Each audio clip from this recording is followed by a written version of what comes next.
Hello everyone and welcome, I'm Beastly Eel, and in today's video we're going to be talking about what if the season of What If the Watcher disappeared?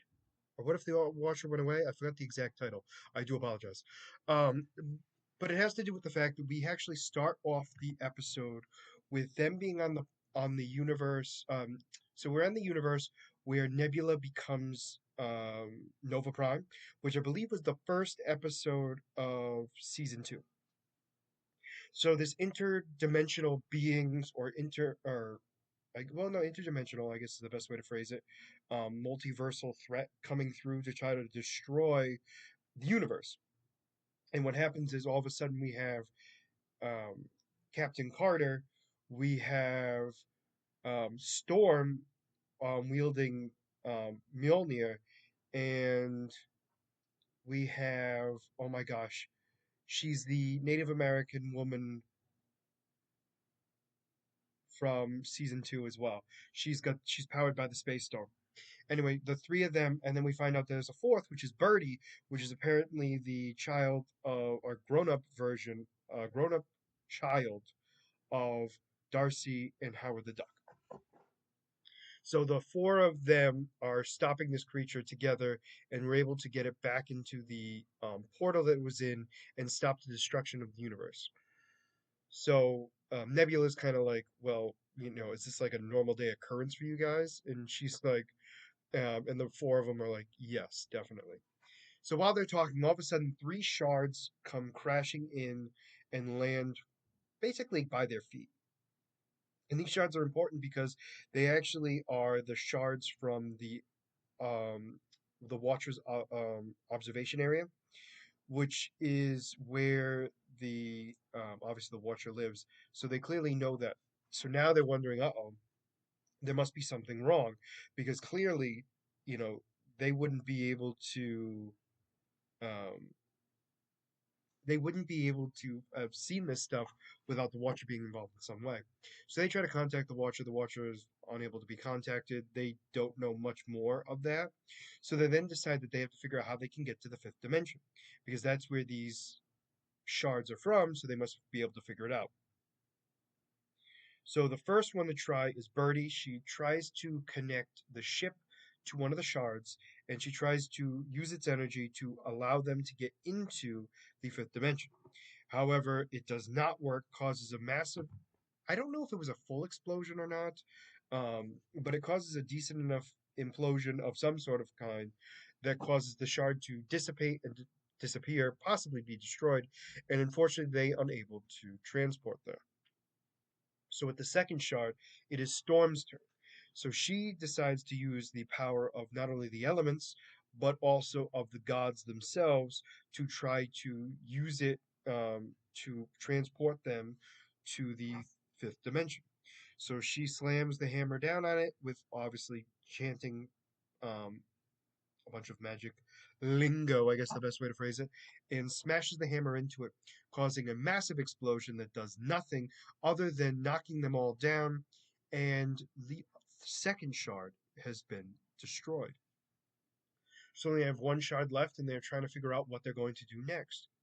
So they come up with the conclusion of the potential of Infinity Ultron.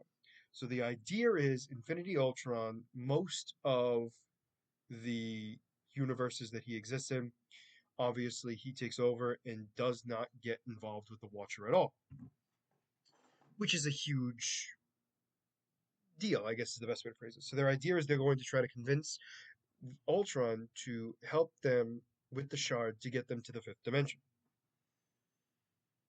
There, Carter's not a huge fan of it because she's worried that if Ultron destroys them, or turns on them, that they will be defeated with ease. Um, and they're explaining, the rest of the group is explaining, well, we have some equipment from the TVA. We would be able to prune the timeline if need be, if he becomes out of hand, because everyone else in that universe is destroyed. It shouldn't matter. So in the night, Carter decides to go pretty much against the group and go on her own. So she goes to the universe, one of the universes where Infinity Ultron exists. So she goes there, and Infinity Ultron is there. Apparently, he's lived eons, in realizing that he would actually help the potential of doing something different, right? Because he doesn't kill Carter. However, when the group finds out what has happened, um, they then go after to the universe and find Captain Carter's shield shattered, or at least broken, and they obviously assume that it was Infinity Ultron. So they begin to attack Ultron, and Ultron's trying to get them to stop.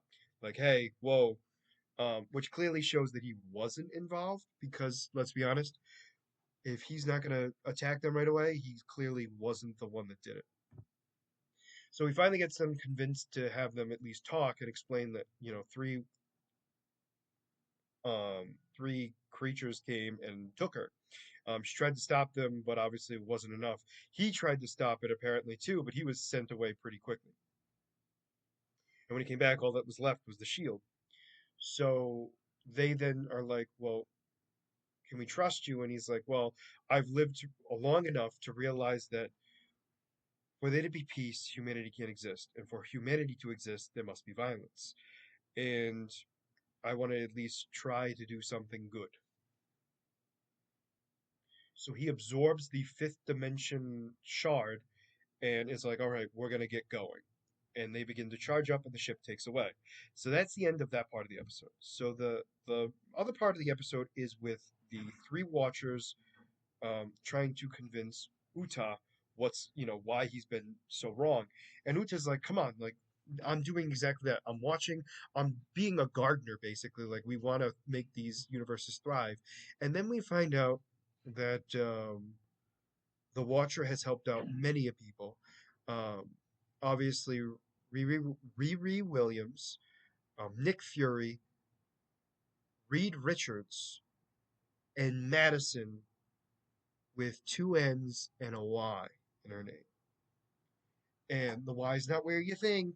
And then obviously the worst culprit of all, none other than Peggy Carter.